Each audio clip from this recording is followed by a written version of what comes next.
जय श्री कृष्णा। धार्मिक व्रत कथा में आपका दिल से स्वागत है। आज हम सुन रहे हैं शिव महापुराण की कथा को। आइए हम सभी दिल से इस कथा को सुनते हैं।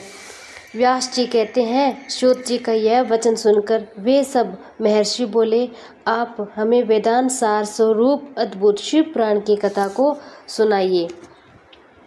तो सूत जी ने कहा, आप सब महर्षिगण रोग शोक से रहित कल्याण में भगवान शिव का याद करके शिव पुराण की कथा को वेद के सार तत्व से प्रकट हुआ है, इस कथा को सुनिए। शिव पुराण में भक्ति, ज्ञान और वैराग इन तीनों का प्रतिपूर्वक ज्ञान किया गया है। वेदांत वेद विशेष रूप से वर्णन है। इस वर्तमान कल्प में जब सृष्टि कर्म आरंभ हुआ था, उन दिनों 6 कुलों के महर्षि परस्पर वाद विवाद करते हुए कहने लगे, अमुक वस्तु सबसे उत्कृष्ट है और अमुक नहीं। उनके इस विवाद यतन महान रूप धारण कर लिया था।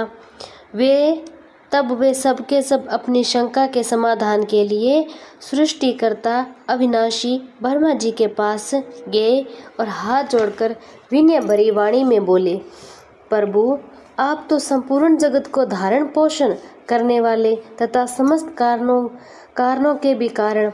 हम यह जानना चाहते हैं कि संपूर्ण तत्वों से परे परस्पर पुराण पुरुष कौन है। तो ब्रह्मा जी ने कहा, जहाँ से मन सहित वाणी उन्हें न पाकर लौट आती तथा जिनसे ब्रह्मा विष्णु रुद्र और इंद्र आदि से युक्त यह संपूर्ण जगत समस्त भूतों एवं इंद्रियों के साथ पहले प्रकट हुआ है, वे ही ये देव महादेव सर्वज्ञ एवं संपूर्ण जगत के स्वामी, ये ही सबसे उत्कृष्ट भक्ति से रहित इसका साक्षात्कार होता है। दूसरे किसी उपाय से कहीं इसका दर्शन नहीं होता। रुद्र हरिहर तथा अन्य देवेश्वर सदा उत्तम भक्ति भाव से उनका दर्शन करना चाहते हैं। भगवान शिव में भक्ति होने से मनुष्य संसार बंधन से मुक्त हो जाता है। देवताओं के कृपा प्रसाद से उसमें भक्ति का रस पाया जाता है। भक्ति से देवता का कृपा प्रसाद प्राप्त होता है। ठीक उसी तरह जैसे यहाँ अंकुर से बीज और बीज से अंकुर पैदा होता है। इसीलिए तुम सब महर्षि भगवान शंकर का कृपा प्रसाद प्राप्त करने के लिए भूतल पर जाकर वहाँ सहस्त्रों वर्षों तक चालू रहने वाले एक विशाल यज्ञ का आयोजन करो। इन यज्ञपति भगवान शिव की कृपा से वेद रस विद्या के सारभूत साध्य साधन का ज्ञान होता है। शिव पद की प्राप्ति की साध्य उनकी सेवा ही साधन है तथा उनके प्रसाद से जो नित्य नेमी आदि फलों की ओर से निष्पक्ष होता है वही साधक है। वेद से रक्त कर्म का अनुष्ठान करके उसके महान फल को भगवान शिव के चरणों में समर्पित कर देना चाहिए। परमेश्वर पद की प्राप्ति वही सालोक्य आदि के कर्म से प्राप्त होने वाली मुक्ति है। उन पुरुषों की भक्ति के अनुसार उन सबको उत्कृष्ट फल की प्राप्ति होती है। उस भक्ति के साधन अनेक प्रकार के हैं, जिनका साक्षात महेश्वर ही प्रतिपादन किया है। उनमें से सारभूत साधन को करके मैं बता रहा हूँ।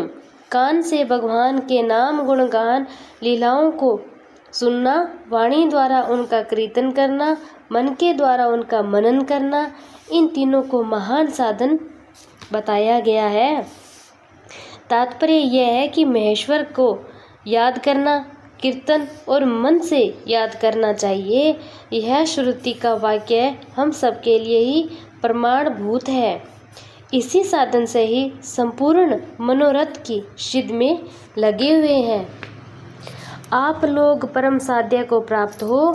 लोग प्रत्यक्ष वस्तु को आँख से देखकर उसमें प्रवृत्त हो, परंतु जिस वस्तु को कहीं भी प्रत्यक्ष दर्शन नहीं होता है, उसे जान सुनकर मनुष्य उसकी प्राप्ति के लिए चेष्टा करता है।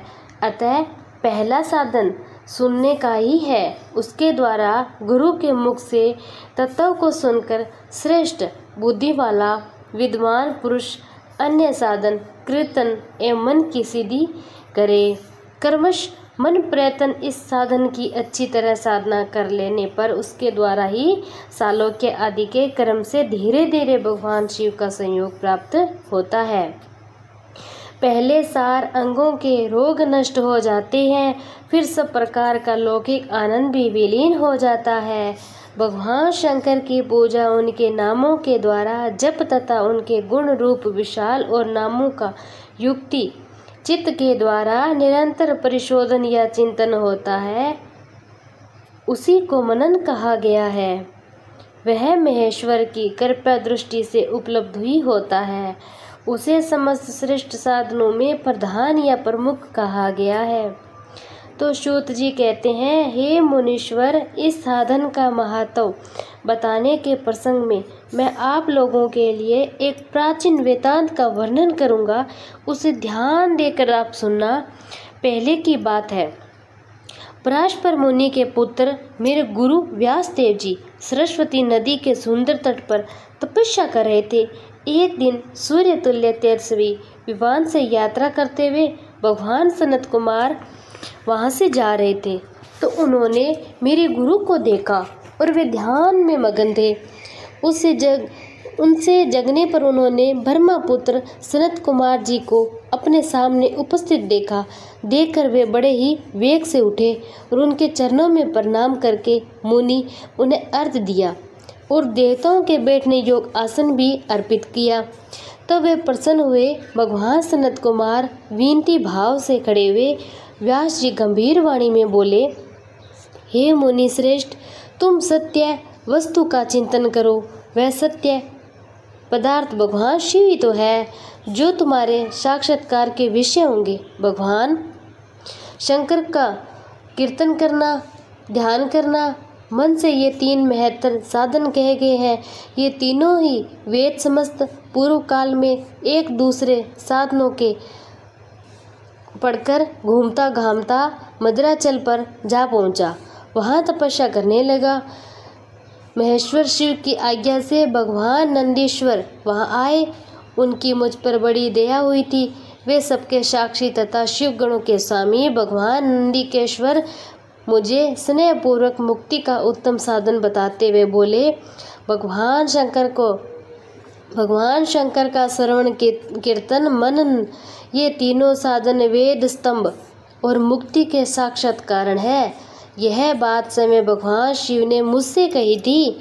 अतः ब्राह्मण, तुम श्रवण आदि तीनों साधनों का ही अनुष्ठान करो। तो व्यास जी ने बारंबार ऐसा कहकर अनुगामियों सहित ब्रह्मपुत्र सनत कुमार परम सुंदर ब्रह्मा धाम चले गए। इस प्रकार पूर्व काल के इस उत्तम वेदांत का मैंने आपको वर्णन किया। तो ऋषि बोले, हे सूत जी, श्रवण आदि तीन साधनों को आपने मुक्ति का उपाय बताया, किंतु जो श्रवण आदि तीन साधनों में असमर्थ हो वह मनुष्य किसका उपाय करके मुक्त हो सकता है? किस साधन भूत कर्म के द्वारा बिना यत्न के ही मोक्ष मिल सकता है? तो सूत जी ने कहा, सोनक, जो श्रवण कीर्तन और मनन इन तीनों साधनों के अनुष्ठान में समर्थ न हो, तो वह भगवान शंकर के लिंग एवं मूर्ति की स्थापना करके नित्य उसकी पूजा करे, जो संसार सागर से पार हो सकता है अथवा छल से नहीं। ऐसा करने से, नित्य कर्म करने से शिव की अनुकृपा उस पर हो सकती है। अपनी शक्ति के अनुसार धनराशि ले जाए, उसे शिवलिंग अथवा शिव मूर्ति की सेवा के लिए अर्पित करें। साथ ही निरंतर उस लिंग एवं मूर्ति की पूजा भी करें। उसके लिए भक्ति भाव से मंडप, गोपुर, तीर्थ, मठ एवं क्षेत्र की स्थापना करें तथा उत्सव रचाएं। वस्त्र, गंध, पुरुष, धूप, दीप तथा पुहा और शाक आदि व्यंजनों से युक्त भांति भांति के भक्ष भोजन अन्न नैवेद्य रूप में समृद्ध कर छल दवज्जा व्यंजन चामर तथा अन्य अंगों सहित रजोपचार की भांति सब समान भगवान शिव के लिंग और मूर्ति को चढ़ाए। पर दक्षिण नमस्कार यथाशक्ति जप करे। आह्वान से लेकर विसर्जन तक सारा कार्य प्रतिदिन भक्ति भाव से संपन्न करे।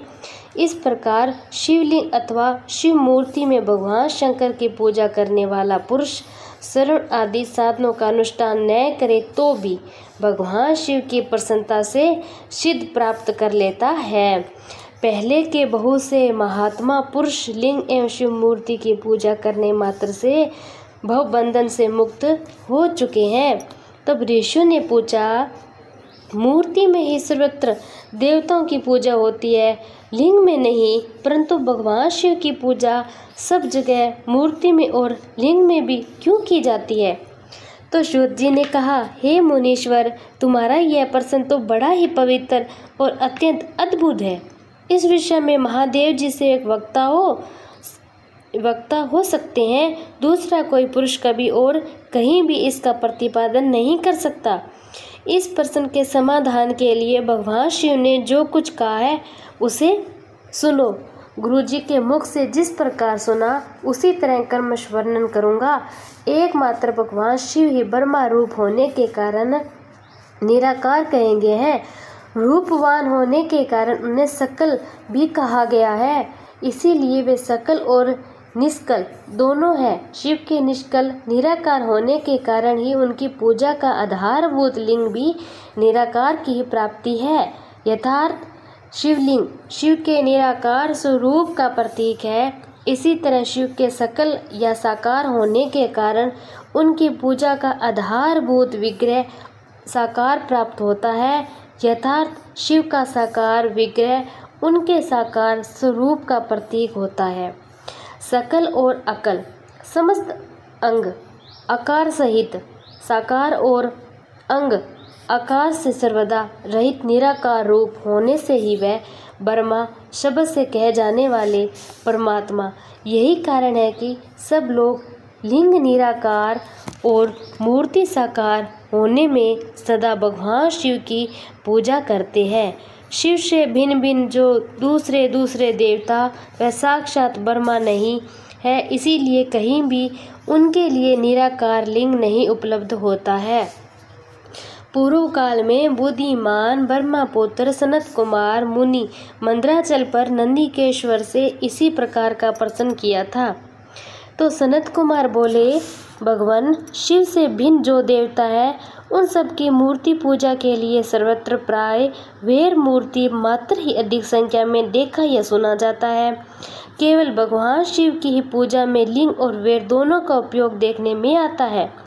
अतः कल्याण में नंदीश्वर इस विषय में जो तत्व की बात हो उससे मुझे इस प्रकार बताइए कि जिससे अच्छी तरह से समझ में आ जाए।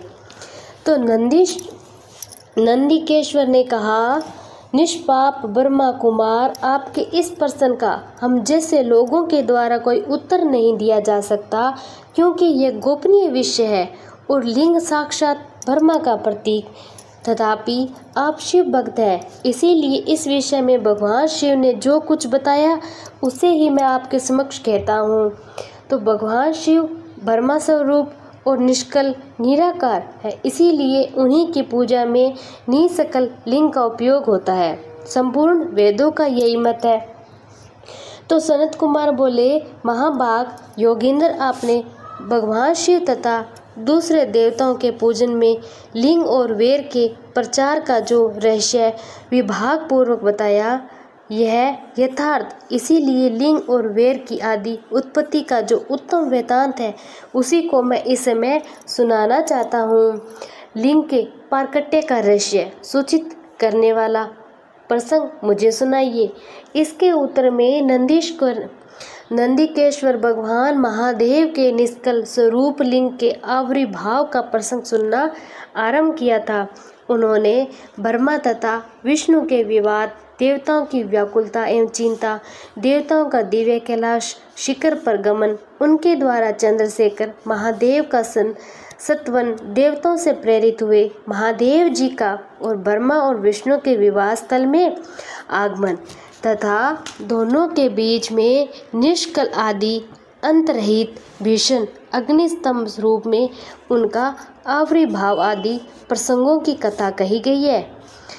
श्री ब्रह्मा और विष्णु दोनों के द्वारा उस ज्योतिर्मय स्तंभ की ऊंचाई गहराई का थाह लेने की चेष्टा एवं केतकी पुष्प के श्राप वरदान आदि के प्रसंग भी सुनाए हैं। तो नंदीश्वर बोले, तदंतर मैं दोनों ब्रह्मा और विष्णु भगवान शंकर को प्रणाम करके दोनों हाथ जोड़कर उनके दाएं बाएं भाग में चुपचाप खड़े हो गए। फिर उन्होंने वहां साक्षात प्रकट पूजनीय महादेव जी को श्रेष्ठ आसन प्रस्थापित करके पवित्र पुष्प वस्तुओं द्वारा उनका पूजन किया था। दीर्घ काल तक अविकृत भाव से सुस्थिर रहने वाली वस्तुओं को पुरुष वस्तु कहते हैं और अल्पकाल तक ही टिकने वाली क्षणभंगुर वस्तुएं प्राकृत वस्तु कहलाती है। इस तरह वस्तु के ये दो भेद जानने चाहिए।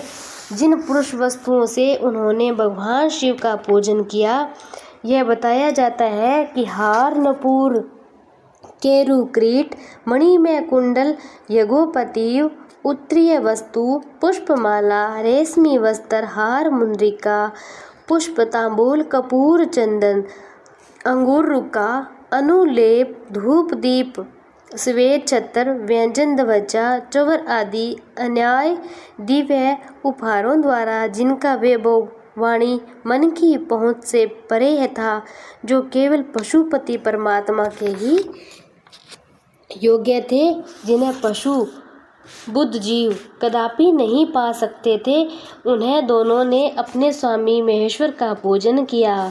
सबसे पहले वहां ब्रह्मा और विष्णु ने भगवान शंकर की पूजा की।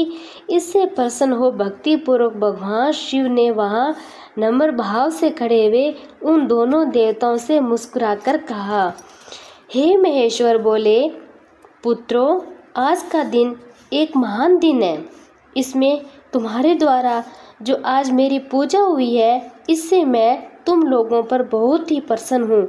इसी कारण यह दिन परम पवित्र और महान से महान होगा। आज की यह तिथि शिवरात्रि के नाम से विख्यात होकर मेरे लिए परम प्रिय हो जाएगी। इसके समय मैं जो मेरे लिंग, निष्कल अंग, आकृति से रहित, निराकार स्वरूप से प्रतीक, वीर सकल साकार रूप से प्रतीक की पूजा करेगा, वह पुरुष जगत की सृष्टि और पालन आदि कार्य भी कर सकता है। जो शिवरात्रि को दिन रात निराहार एवं जितेंद्रिय रहकर अपनी शक्ति के अनुसार निश्चल भाव से मेरी यथोचित पूजा करेगा, उसको मिलने वाले फल का वर्णन भी सुनो। 1 वर्ष तक निरंतर मेरी पूजा करने पर जो फल मिलता है, वह सारा फल केवल शिवरात्रि को मेरा पूजन करने से मनुष्य तत्काल प्राप्त कर लेता है। जैसे पूर्ण चंद्रमा का उदय समुद्र की वर्दी का अवसर, उसी प्रकार यह शिवरात्रि तिथि मेरे धर्म की वर्दी का समय। इस तिथि में मेरी स्थापना आदि का मंगलमय उत्सव होना चाहिए। पहले मैं जब ज्योति में स्तंभ रूप से प्रकट हुआ था, वह समय मार्गशीर्ष मास में आद्रा नक्षत्र से युक्त पूर्णमासी या प्रतिपदा, जो पुरुष मार्गशीर्ष मास में आद्रा नक्षत्र होने पर पार्वती सहित मेरा दर्शन करता है अथवा मेरी मूर्ति या लिंग की झांकी करता है, वह मेरे लिए कार्तिकेय से भी अधिक प्रिय हो जाता है। उस शुभ दिन को मेरे दर्शन मात्र से पूरा फल प्राप्त होता है। यदि दर्शन के साथ मेरा पूजन भी किया जाए तो इतना अधिक फल प्राप्त होता है कि उसका वाणी द्वारा मैं वर्णन नहीं कर सकता। वहाँ पर मैं लिंग रूप से प्रकट होकर बहुत बड़ा हो गया था। अतः उस लिंग के कारण यह भूतल लिंग स्थान के नाम से प्रसिद्ध हुआ है। जगत के लोग इसका दर्शन और पूजन कर सके, इसके लिए यह अनादि और अनंत ज्योति स्तंभ अथवा ज्योतिमय लिंग अनंत छोटा हो गया। यह लिंग सब प्रकार के भोग सुलभ कराने वाला तथा भोग और मोक्ष एकमात्र साधन है। इसका दर्शन, स्पर्श और ध्यान किया जाए तो यह प्राणियों को जन्म मृत्यु कष्ट से छुटाने वाला भी है। अग्नि के पहाड़ जैसा जो यह शिवलिंग यहाँ प्रकट हुआ है, इसके कारण यह स्थान अरुणाचल नाम से प्रसिद्ध होगा। यहाँ अनेक प्रकार के बड़े बड़े तीर्थ प्रकट होंगे। इस स्थान पर निवास करने या मरने से जीवों का मोक्ष तक हो जाएगा। मेरे दो रूप, सकल और निष्कल, दूसरे किसी के ऐसे रूप नहीं है। पहले मैं स्तंभ रूप से प्रकट हुआ, फिर मैं अपने साक्षात रूप से, ब्रह्मा भाव मेरा निष्कल रूप है और महेश्वर भाव सकल रूप है। ये दोनों मेरे ही शुद्ध रूप हैं। मैं ही पर ब्रह्मा परमात्मा हूँ। कला युक्त और एकल मेरे ही स्वरूप है। ब्रह्मा रूप होने के कारण मैं ईश्वर भी हूँ। जीवों पर अनुग्रह आदि करना मेरा कार्य है। ब्रह्मा और केशव मैं सबसे व्यर्थ और जगत की बुद्धि वृद्धि करने वाला होने के कारण ब्रह्मा कहलाता हूँ। सर्वत्र समरूप से स्थित और व्यापक होने से मैं ही सबका आत्मा हूँ। स्वर्ग से लेकर अनुग्रह तक आत्मा या ईश्वर से भिन्न है। जो जगत संबंधी 5 कृत्य है वे सदा मेरे ही, मेरे अतिरिक्त दूसरे किसी के नहीं, क्योंकि मैं ही सबका ईश्वर हूँ। पहले मेरी ब्रह्मा रूपता का बोध कराने के लिए निष्कल लिंग प्रकट हुआ था। फिर अज्ञात ईश्वर तत्व का साक्षात्कार कराने के लिए निर्मित में साक्षात जगदीश्वर ही सकल रूप में तत्काल प्रकट हो गया। अतः मुझ में जो है उसे ही मेरा सकल रूप जानना चाहिए तथा जो यह मेरा निष्कल स्तंभ वह मेरे ब्रह्मा स्वरूप का बोध कराने वाला है। यह मेरा ही लिंग जिन है। तुम दोनों प्रतिदिन यहाँ रहकर इसका पूजन करो। यह मेरा ही स्वरूप है और मेरे सामीप्य की प्राप्ति कराने वाला है। लिंग और लिंगी में नित्य अभेद होने के कारण मेरे इस लिंग का महान पुरुषों को भी पूजन करना चाहिए। मेरे एक लिंग की स्थापना करने का यह फल बताया गया है कि उपासक को मेरी समानता की प्राप्ति हो जाती है। यदि एक के बाद दूसरे शिव लिंग की भी स्थापना कर दी गई तब तो उपासक को फल स्वरूप मेरे साथ एक तत्व मोक्ष रूप फल प्राप्त होता है। प्रधानता शिवलिंग की स्थापना करनी चाहिए। मूर्ति की स्थापना उसकी अपेक्षा गौण कर्म है। शिवलिंग के अभाव में सब ओर से मूर्ति युक्त होने पर भी वह स्थान क्षेत्र नहीं कहलाता है। बोलो हर हर महादेव की जय हो। आज का अध्याय यहीं पर समाप्त होता है। अगला अध्याय कल मैं आपको सुनाऊंगी।